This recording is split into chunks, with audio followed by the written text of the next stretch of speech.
What's up guys, I am AK and you are watching AK BreaksIt. I have seen Black Panther twice now and therefore I am ready with my spoiler review in which I'll be going in depth of the movie. So be ready and you're warned because there will be spoilers. Also I will be sharing my top 10 moments. Some of them were just amazing, just wow, and some of them made me think like how did that happen? So let's get started. If you're here for the first time, please hit subscribe and the bell icon so that you never miss a video. Ryan Coogler did his job pretty well by making Wakanda look so beautiful and happening. Also, the costume designer Ruth E. Carter, if I'm not wrong, she also did exceptionally well by marking those tiniest of the details in the movie. Now coming on to the characters, Chadwick Boseman as Black Panther was quite different from what we have seen of him in Civil War. We see his character getting more mature. He was bold enough to take a different path than his ancestors, by deciding that Wakanda will no longer hide but will share the resources that was never been done. Eric Killmonger is the most genuine villain I have seen in some time now. He thinks he and his father both were right. He believes that Wakandan people are just staying inside comfortable, whereas the other people, their own people, face troubles in their lives. He wants to kill T'Challa for two obvious reasons. One, T'Challa's father, killed his father and he thinks that T'Challa is same as his father. And two, he thinks T'Challa is leading the Wakandans in the wrong direction and he doesn't deserve the throne. Moving on to analysis of the movie and top 10 moments. Movie starts with a little backstory of the vibranium and how it came into Wakanda. It was an asteroid. I really would love to see more of that backstory actually. After that, we get to see T'Chaka as the Black Panther. I mean, it was really cool to see his suit, the old one, and how he appears out of nowhere. That was really cool. Now here comes my first how moment actually. I mean, how do they have that purplish shade in their lower lip? I mean, it is the color of vibranium, right? But how does it get to every Wakandan? Is it somehow due to vibranium? And if it is, then how does Eric has it? He never went there.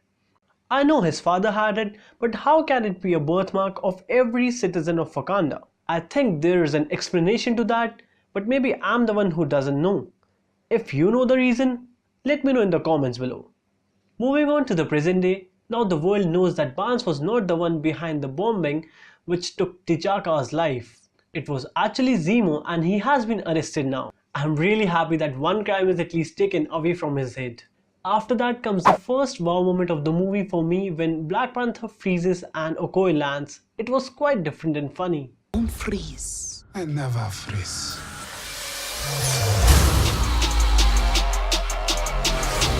The revolution will not be televised. Moving on, they head back to Wakanda where they are preparing for the ceremony where T'Challa is to be crowned the king. I really like the way they were dressed, especially Shuri, and that was another wow moment for me when they were dancing and celebrating in their own Wakandan style. Then we get to know that powers of Black Panther can actually be stripped off. Well, that's interesting, but at the same moment a question struck my mind. In Civil War we see T'Challa using the suit quite efficiently, but he wasn't the king, and isn't the king supposed to be the Black Panther? So how was T'Challa so efficient with the suit, if it was his first outing as the Black Panther? Maybe T'Chaka used to train him because he was getting old. But then the heart-shaped herb? Remember, Zuri took away the powers of Black Panther, right? But when was he given those powers? He was not the king after all. After death of T'Chaka you say? But it had been just a week. And how was he given the herb before the ceremony? Just a question, let me know in the comments if you have the answer. Then we head to South Korea fight sequence where there was second wow moment for me. That was when OKOYE was fighting and the music playing in the background. That was so cool and so different. And then her spear tearing off that car was just unbelievable. Next we move on to the scene when Killmonger entered Wakanda. I understand that because of Claw a lot of Wakandan people including W'Kabi's father died and he wants revenge. But Claw is a criminal and criminals can slip away. It's fine. Why is he so upset with T'Challa? So that was a how moment for me. Like, how could he do that?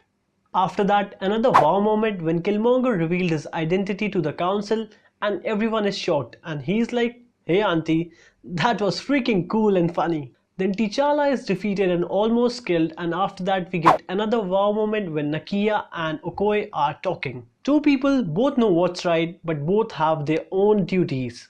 NAKIA can do anything to save Wakanda and OKOYE can do anything to save Wakanda's king. They both are right, but I really don't have enough words for this moment. It was just wow. After that, it was a big wow moment for me when M'Baku frightens Ross that his people might eat him if he utters a single word. And the look on Everett's face is hilarious. And then M'Baku's like, nah, we are vegan. Then we head to the final battle sequence. I know there were so many amazing moments in the final sequence and I cannot include them all. So I'm just talking mix of the ones who were full of action and the ones that touched my heart.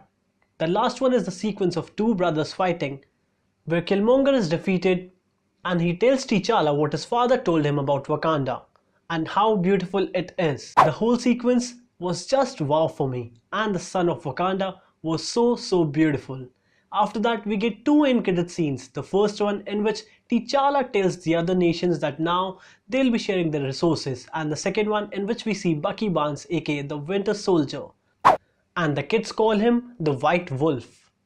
I might do another video on the end credit scenes to explain them. Those were my top 10 moments from the movie. Let me know in the comments about your top 10, and I'm really sorry if I missed any because there were so many amazing moments. Hit like if you enjoyed this video and don't forget to subscribe because there are so many other videos coming up. Thanks for watching. See you soon.